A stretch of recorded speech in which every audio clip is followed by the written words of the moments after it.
Révérend Père Séverin Latte, président de la conférence des supérieurs majeurs de Côte d'Ivoire, président principal de cette célébration, chers supérieurs majeurs, révérend Père concélébrant, chers représentants des institutions sœurs de l'UCAO, UIA, DCJ, du CERAP et de l'ICMA, je voudrais saluer particulièrement le Père Tangakou et Père Olodia de l'ICMA.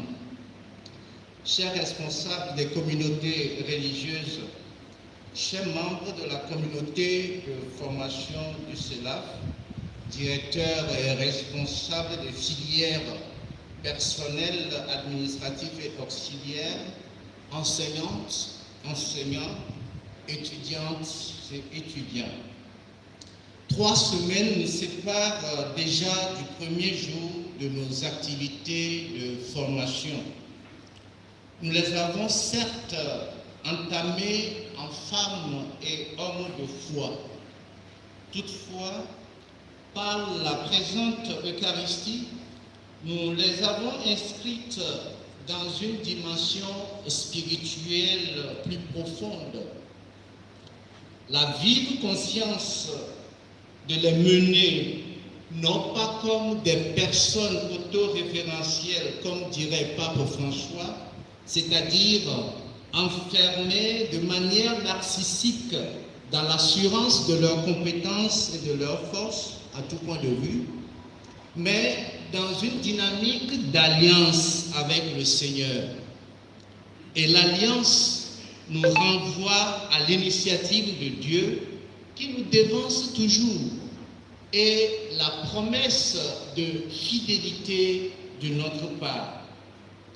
Fidélité qui est confiance en Dieu, qui sans cesse nous adresse appels et invitations.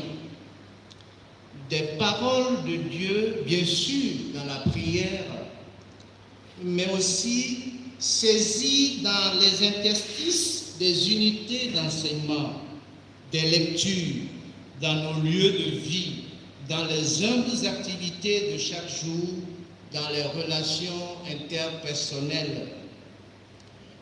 Puissions-nous nous préserver de la pollution acoustique intérieure et extérieure qui nous coupe de cette relation vitale, structurante de notre personne et ordinatrice de notre existence.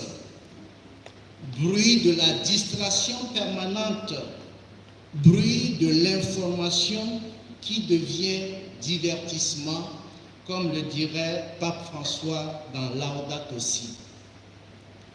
La fidélité présuppose engagement et promesse.